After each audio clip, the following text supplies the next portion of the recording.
Thank you for watching, liking, commenting, sharing, and subscribing right now.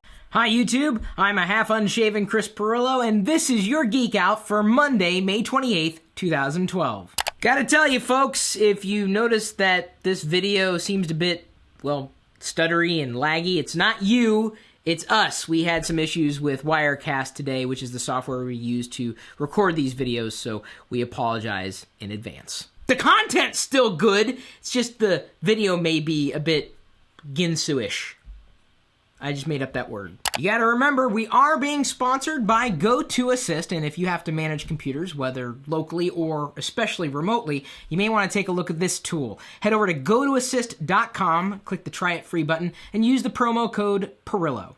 There is a laundry list of links from LockerGnome.com today, including one story about Meesha Salaria, a 7-year-old author and entrepreneur. I guess I could have been categorized as an entrepreneur when I was a child. I used to roam the neighborhoods with a wagon full of crap that we had lying around the house that we didn't want anymore, and we would yell, "Wagon sale!" Even though we weren't selling the wagon, we were selling the items in the wagon. Stuff that we consider junk could have been someone else's treasure. We made a little bit of money, and granted that didn't go very far back in the day, but still, you're never too young to be an entrepreneur. Simple security tips from car registration to keyloggers. Security is usually the last thing on our mind when we're out and about or just living life, so it's important to keep a few tips in mind before doing anything. I mean, anything. One of the suggestions we make in the story is that you carry around your own USB drive with a distribution of Linux pre-installed on it. So that way, if you're at a public terminal,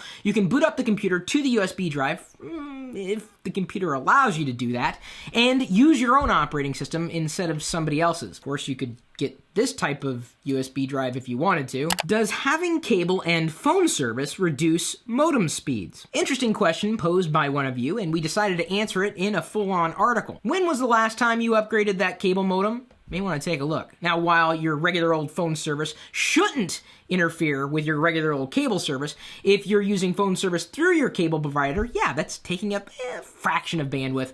Certainly not as much as it might be if your girlfriend or fiance or wife is downloading the entire season of everything they ever broadcast. Dropbox for extended families. I use Dropbox. You probably use Dropbox as well as like a billion other free cloud drive services. I've yet to get my dad convinced to start using Dropbox, if only because it's so simple. You install it, you drag a file in there, and then you can share that file with anybody and everybody who has that particular link. There's also Google Drive and Microsoft SkyDrive. Take your pick. Public Wi-Fi, how to connect safely. My number one tip is never connect to an access point that's labeled free public Wi-Fi, because 9 times out of 10, that's not an access point. Someone has just renamed their network connection so it would possibly attract people who would have no idea what they were doing. At least they wouldn't know what they were doing when connecting to an access point in public. My second suggestion is don't use public Wi-Fi if you can avoid it. And there are a few more tips for you in the link below. What free office suite is best? Why? Well, I guess the best free office suite is the one that you don't pay for. I mean, ultimately, it's going to be what you want, right? OpenOffice, or LibreOffice as they now call it, is okay. It's not great. The price is awesome, but the software itself is meh. I'm telling you guys, the days of desktop office suites, they're long gone. Other news from around the web, Microsoft is shutting down its Windows Live brand.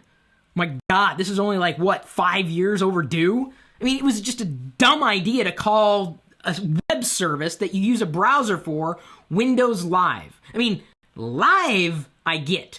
The Windows part, especially when I would access that service from OS X, iOS, Android, Linux, it didn't really make sense. Windows Live, and Windows had nothing to do with it. Facebook Buffy smartphone is said to be taking on Google. Really? Facebook's working on a smartphone? Well, the coding of their apps today is any indication as to what their phone might be like. Yikes. RIM loses another senior executive. This is news? Google kills 250,000 search links a week.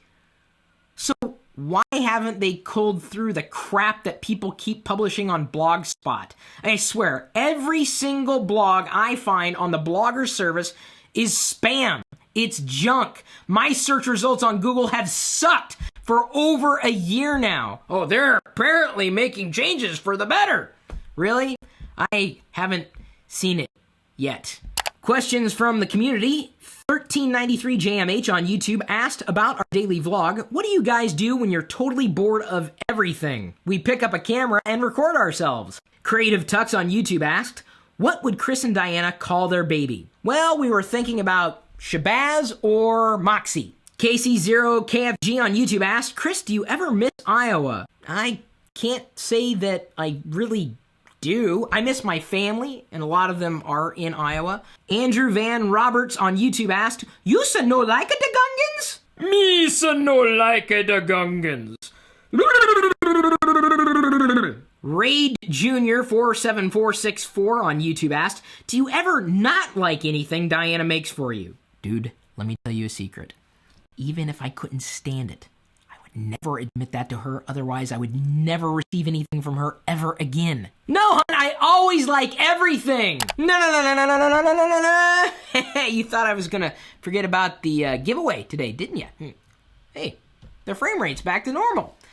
Facebook.com/Modus is where you gotta go to find out about today's Geek Stakes giveaway, and today it's going to be a pair of Star Wars lightsaber chopsticks, because one chopstick really wouldn't get you that far. And then for all you Trekkies, or Trekkers, whatever you're calling yourselves this week, we have an inflatable captain's chair. Starfleet captain, of course. But you have to weigh less than 120 pounds in order to sit in this thing, otherwise it's going to explode. But don't worry, Starfleet is still just a figment of Gene Roddenberry's imagination. Gotta thank both Modus and ThinkGeek for letting this Geek Pride Day be even geekier. Oh great, now Diana's walking to Iowa. We'll see you later. But don't worry, Starfleet is... But, gotta tell ya, but don't worry, Starfleet. But don't worry,